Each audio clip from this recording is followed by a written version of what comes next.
जय हिंद। चलिए इस वीडियो में पदार्थ के वर्गीकरण के बारे में जानते हैं कि पदार्थ का वर्गीकरण कैसे किए गए हैं। पिछले वीडियो में पदार्थ क्या होता है, पदार्थ किससे मिलकर के बने होते हैं, परमाणु क्या होता है, परमाणु की संरचना क्या होते हैं, इलेक्ट्रॉनिक विन्यास के बारे में मैंने बता दिया था। तो पहले आप उस वीडियो को जा करके देख लीजिए, तभी जा करके ये वीडियो समझ में आएगा पदार्थ का वर्गीकरण क्या होता है। तो मैं आई बटन पर लिंक दे दूंगा, वहां से आप जा करके पहले उस वीडियो को देख लीजिए। देखिए, पदार्थ का वर्गीकरण जो है ये रासायनिक और भौतिक दो गुणों के आधार पर किए गए हैं। रासायनिक गुणधर्म के आधार पर और भौतिक गुणधर्म के आधार पर पदार्थ का वर्गीकरण किए गए हैं। तो इस वीडियो में हम रासायनिक गुणधर्म के आधार पर पदार्थ का वर्गीकरण जानेंगे कि रासायनिक गुण के आधार पर पदार्थ का वर्गीकरण कैसे किए गए। तो रासायनिक गुणधर्म के आधार पर पदार्थ का वर्गीकरण दो तरह से किए गए हैं, एक शुद्ध और दूसरा अशुद्ध। पदार्थ जो है शुद्ध और अशुद्ध अवस्था में पाए जाते हैं। शुद्ध पदार्थ वैसे पदार्थ को बोलते हैं जिनमें एक ही तरह के तत्व या यौगिक पाए जाते हैं। जब एक ही तरह के तत्व या यौगिक का बना हुआ पदार्थ होता है तो उसे शुद्ध पदार्थ कहते हैं। और अशुद्ध पदार्थ उसे कहते हैं जिसमें एक से अधिक तरह के तत्व या यौगिक पाए जाते हैं। और शुद्ध पदार्थ एक ही तरह के तत्व या यौगिक पाए जाते हैं। अब बात आती है कि ये तत्व होते क्या हैं। तो तत्व जो है ये एक ही तरह के परमाणुओं के बना हुआ पदार्थ होता है। तत्व एक ही तरह के परमाणुओं से बना हुआ पदार्थ होता है। कुल तत्वों की संख्या जो है 120 है। अभी तक 120 तत्वों की खोज हो चुकी है, लेकिन इनमें से 94 तत्व ऐसे हैं जो प्रकृति में पाए जाते हैं, ये अस्थाई होते हैं। बाकी जो तत्व होते हैं उन्हें या तो लैब में बनाया जाता है या फिर ये रेडियो सक्रिय होते हैं। ये अस्थाई तत्व होते हैं, ये जल्दी ही नष्ट हो जाते हैं और अस्थाई होते हैं। 94 तत्व ही ऐसे होते हैं जो प्राकृतिक रूप से पाए जाते हैं और बहुत ही अस्थाई होते हैं। और तत्वों का भी वर्गीकरण किया गया है और इन्हें 3 वर्गों में बांटा गया है। एक होता है धातु, जैसे कि एल्युमिनियम, कॉपर, सोडियम, लोहा, कोबाल्ट, ये सब धातु हैं। और दूसरा होता है अधातु, जैसे कि oxygen, nitrogen, chlorine, fluorine, bromine, ये सब अधातु हैं। और तीसरा है उपधातु। उपधातु में आर्सेनिक, जर्मेनियम, सिलिकॉन, ये सब उपधातु हैं। अब धातु और अधातु और ये उपधातु, इनको भौतिक और रासायनिक गुणधर्म के आधार पर बांटा गया है। तो पहले हम इनके भौतिक गुणधर्म के जान लेते हैं। तो इनका पहला भौतिक गुण इलेक्ट्रॉनिक विन्यास है। इनके इलेक्ट्रॉनिक विन्यास यानी कि इनके बाहरी ऑर्बिट में जो इलेक्ट्रॉनों की संख्या होती है ये 1 से लेकर के 3 तक होती है। ये इनके बाहरी ऑर्बिट में इलेक्ट्रॉनों की संख्या होती है। इनमें अधिकतम 1 से लेकर के 3 तक संख्या हो सकती है इलेक्ट्रॉनों की। जबकि अधातु में बाहरी ऑर्बिट में इलेक्ट्रॉनों की संख्या 4 से लेकर के 8 तक हो सकती है। ये बाहरी ऑर्बिट में पाए जाते हैं इतना इलेक्ट्रॉन। 4 से लेकर के 5 तक जिसमें इलेक्ट्रॉन पाए जाते हैं वो सब अधातु में आते हैं। और जिन धातुओं में 3 से लेकर के 5 तक होता है ये सब उपधातु होते हैं। दूसरा जो इनका भौतिक गुण है ये आघात वर्धेय होते हैं। धातुएं जो हैं आघात वर्धेय होते हैं। आघात वर्धेय का मतलब है कि इन धातुओं को पीट पीट करके पतली चादर बनाया जा सकता है। आघात वर्धनीय का मतलब होता है कि इन्हें पीट पीट करके चादर बनाया जा सकता है, ये टूटते नहीं है पीटने पर। और दूसरा है कि ये तने होते हैं। तने का मतलब है कि इन्हें खींच करके तार बनाए जा सकते हैं। आप लोग कॉपर का तार देखे होंगे, ये या फिर एल्युमिनियम का तार, ये सब क्या है, धातु ही। इन्हें खींच करके तार बनाया जा सकता है, धातुएं तन्य होते हैं। और अगला जो इनका भौतिक गुणधर्म है कि ये धातुएं जो हैं विद्युत धनात्मक होते हैं, यानी कि ये इलेक्ट्रॉन त्याग करके धनात्मक आवेश बनाते हैं। जैसे कि ये सोडियम है, तो सोडियम से जब एक इलेक्ट्रॉन निकल जाता है तो ये प्लस चार्ज बना देता है, ये विद्युत धनात्मक बना लेता है। वहीं जो अधातु होता है, अधातुएं जो हैं वे विद्युत ऋणात्मक होते हैं और ये आघात वर्धनीय भी नहीं होते हैं, ना ही ये तन्य होते हैं। इनको पीटने पर ये टूट करके चूर चूर हो जाते हैं। इन्हें पीट करके चादर नहीं बनाया जा सकता और ना ही इन्हें घींच करके तार बनाया जा सकता है। तो अधातुएं जो हैं ना ही ये तन्य होते हैं और ना ही ये आघात वर्धीय होते हैं। जबकि उपधातु है जो हैं ये थोड़ा आघात वर्धनीय भी होते हैं और इन्हें खींच करके तार बनाया जा सकता है। और ये विद्युत धनात्मक और ऋणात्मक ये दोनों होते हैं। तो इनमें जो गुण पाया जाता है ये धातु और धातु के बीच में पाया जाता है। इनमें जो भौतिक और रासायनिक गुण पाया जाता है ये धातु और अधातु के बीच वाले होते हैं, इसीलिए इसे उपधातु बोला गया है। अगला जो होता है कि धातुओं में धातुई ध्वनि निकलता है, इनको पीटने पर ठन ठन की आवाज आती है जिसे धातुई ध्वनि कहते हैं। तो इनमें विशेष प्रकार की एक ध्वनि निकलती है पीटने पर जिसे धातुई ध्वनि कहते हैं। और इनमें एक विशेष प्रकार की चमक भी होती है जिसे धातुई चमक कहते हैं। इनमें जो चमक होती है मुख्य रूप से पीला और उजला ही चमकते हैं। कुछ धातुएं जो हैं ये थोड़ा भूरा चमकते हैं, जैसे कि कॉपर जो है इसका चमक भूरा होता है, लेकिन ज़्यादातर जो धातुओं का चमक होता है ये या तो पीला होगा या फिर उजला होगा, जबकि अधातुओं में कोई विशेष प्रकार की चमक नहीं पाई जाती है। इनकी अवस्था जो होती है मुख्य रूप से ठोस में पाए जाते हैं। इनकी भौतिक अवस्था ठोस होता है। ये मुख्य रूप से ज़्यादातर जो धातु हैं ठोस अवस्था में ही पाए जाते हैं। एक मरकरी है जो द्रव अवस्था में पाए जाते हैं। ये धातुओं में एक अपवाद है जो द्रव अवस्था में पाए जाते हैं, जबकि अधातु में ना तो इनमें कोई विशेष चमक होती है, ना ही इन्हें पीटने पर कोई विशेष तरह की ध्वनि निकलती है। तो इनमें ध्वनि और चमक दोनों नहीं होती हैं। एक आयोडीन अपवाद है जिसमें चमक पाई जाती है, ये आयोडीन में चमक होता है।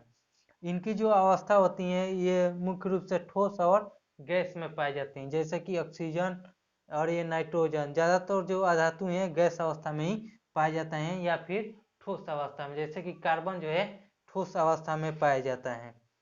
एक ब्रोमीन जो है जो ये एक अपवाद है, ये द्रव अवस्था में पाया जाता है।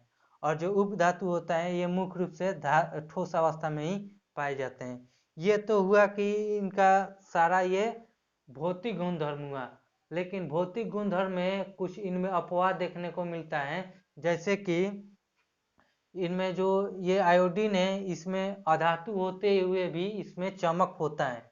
और ये एक ब्रोमीन है जो द्रव अवस्था में पाया जाता है। तो भौतिक गुणधर्म के आधार पर धातु और अधातु में बहुत ही अपवाद देखने को मिलता है और इनमें समानता देखने को मिलती है। तो भौतिक गुणधर्म के आधार पर तत्वों का वर्गीकरण धातु और अधातु में करना थोड़ा कठिन होता है, थोड़ा कन्फ्यूजन होता है, लेकिन इन्हें रासायनिक गुणधर्म के आधार पर बिल्कुल ही अलग रख सकते हैं। इनके रासायनिक अभिक्रिया के आधार पर समझ सकते हैं कि धातु और अधातु क्या होता है।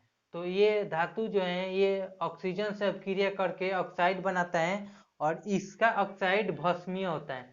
धातुओं का ऑक्साइड भस्मीय होता है, जैसे कि Na2O ये भस्म होता है, MgO ये भी भस्म होता है। ये मैग्नीशियम ऑक्साइड है, इसका जो प्रकृति होता है भस्मीय होता है, जबकि अधातुओं का ऑक्साइड अम्लीय होता है, जैसे कि CO2 N2O और NO2 ये सब जो प्रकृति में होते हैं अम्लीय होते हैं, अम्लीय प्रकृति के होते हैं। और जबकि उपधातु का ऑक्साइड जो होता है ये उभयधर्मी होता है, यानी कि ये अम्लीय और भस्मीय दोनों तरह के इनका ऑक्साइड होता है। अम्लीय और भस्मीय दोनों तरह का इनका ऑक्साइड होता है। दूसरा है कि इन्हें जल से अभिक्रिया के आधार पर बांट सकते हैं। धातुएं जो हैं जल से अभिक्रिया करके भी ऑक्साइड ही बनाता है और इसका ऑक्साइड भस्मीय होता है, जबकि अधातुएं जो हैं ज़्यादातर अधातु जल से अभिक्रिया नहीं करता है। बहुत एक दो धातु हैं जो जल से अभिक्रिया कर लेते हैं, जो बहुत ही क्रियाशील होते हैं, वही जल से अभिक्रिया कर लेते हैं, लेकिन ज़्यादातर अधातु जल से अभिक्रिया नहीं करता है। और उपधातु जो है ये भी जल से अभिक्रिया नहीं करता है। तो इन्हें भौतिक और रासायनिक गुणधर्म के आधार पर बांट सकते हैं। आप इसका एक स्क्रीनशॉट ले लीजिए याद रखने के लिए। आगे हम जानते हैं कि यौगिक क्या होता है और अशुद्ध पदार्थ क्या होता है, तो आप इसका एक स्क्रीनशॉट ले। अब यौगिक के बारे में जानते हैं कि यौगिक क्या होता है। देखिए यौगिक भी एक शुद्ध पदार्थ ही होता है, ये भी शुद्ध ही पदार्थ होता है। तो यौगिक जो है ये एक से अधिक तरह के परमाणुओं से बना हुआ पदार्थ या अणु होता है। जैसे कि यहाँ H2O है, ये जल का सूत्र है H2O। तो यहाँ H2O में H ये हाइड्रोजन है और O ऑक्सीजन है। तो इसमें दो तरह का परमाणु है, हाइड्रोजन और ऑक्सीजन। तो ये यौगिक हुआ, क्योंकि इसमें एक से अधिक तरह का परमाणु है, इसीलिए ये यौगिक हुआ। यहाँ CO2 कार्बन और ऑक्सीजन 2 तरह का परमाणु, इसीलिए ये भी यौगिक ही हुआ। HCl भी यौगिक ही है, क्योंकि इसमें हाइड्रोजन और क्लोरीन 2 तरह के परमाणु है, इसीलिए ये भी यौगिक ही है। अब समझते हैं कि ये अणु क्या होते हैं। तो अणु जो है ये एक से अधिक संख्या में पाए जाने वाले परमाणुओं का एक समूह होता है। जब एक से अधिक संख्या में परमाणु जुड़े हुए रहते हैं तब इन्हें अणु कहते हैं। अणु जो है, अणु भी 2 तरह के होते हैं, एक तत्व के अणु होते हैं और दूसरा यौगिक के अणु होते हैं। तत्व के अणु ऐसे अणु को बोलते हैं जिसमें एक ही तरह के परमाणु होते हैं, जैसे कि यहाँ O2 जो है ये ऑक्सीजन का फॉर्मूला है, जो हवा में होता है गैस के रूप में। तो O2 में 2 तरह के 2 परमाणु होते हैं जो एक ही पदार्थ का है, वो है ऑक्सीजन का। ये नाइट्रोजन है, नाइट्रोजन जो हवा में गैस के रूप में रहता है, ये उसका फॉर्मूला है N2। इसमें भी नाइट्रोजन के 2 परमाणु हैं जो नाइट्रोजन का ही परमाणु होता है। ये S8 ये सल्फर का सूत्र है, यानी गंधक का ये सूत्र है। तो गंधक में भी 8 परमाणु पाए जाते हैं जो 8 के समूह में रहता है। तो इसमें भी S यानी कि एक ही तरह के परमाणु है, इसीलिए यह भी क्या हुआ, तत्व का ही अणु हुआ। और दूसरा होता है यौगिक के अणु। यौगिक के अणु में एक से अधिक तरह के परमाणु होते हैं। यहाँ पर परिभाषा से देख सकते हैं, एक से अधिक तरह के परमाणुओं से बना हुआ पदार्थ जो होता है ये यौगिक कहलाता है। तो यौगिक अणु में एक से अधिक तरह के परमाणु होते हैं। यहाँ पर जैसे H2O में हाइड्रोजन और ऑक्सीजन ये अलग अलग तरह के परमाणु हैं। CO2 ये भी, इसमें भी अलग अलग तरह के परमाणु हैं, तो ये क्या हुआ, यौगिक हुआ। यहाँ NaCl ये साधारण नमक का फॉर्मूला होता है, जो हम लोग नमक खाते हैं ये उसका फॉर्मूला होता है NaCl साधारण नमक का। तो इसमें भी सोडियम और क्लोराइड ये 2 तरह के परमाणु हैं, इसीलिए ये भी क्या हुआ, यौगिक हुआ। इसमें 3 तरह के परमाणु हैं, यहाँ हाइड्रोजन है, सल्फर है और ऑक्सीजन, तो ये भी क्या हुआ, यौगिक के अणु हुआ। तो यौगिक का अणु जो होता है उसमें एक से अधिक तरह के परमाणु होते हैं, और जब एक ही तरह के परमाणु होगा तो उसे तत्व के अणु कहेंगे। तो अणु जो होता है तत्व और यौगिक दोनों के अणु होते हैं। अब जानते हैं कि अशुद्ध पदार्थ क्या होते हैं। तो देखिए, अशुद्ध पदार्थ जो हैं ये एक से अधिक तरह के तत्व और यौगिक से बना हुआ पदार्थ होता है। ये एक से अधिक तरह के तत्व या यौगिक से बना हुआ पदार्थ को ही अशुद्ध पदार्थ या फिर इसे मिश्रण कहते हैं। अशुद्ध पदार्थ जो होता है मिश्रण होता है। प्रकृति में ज़्यादातर जो पदार्थ होते हैं ये अशुद्ध अवस्था में ही होते हैं, क्योंकि ये मिलावट के रूप में पाए जाते हैं।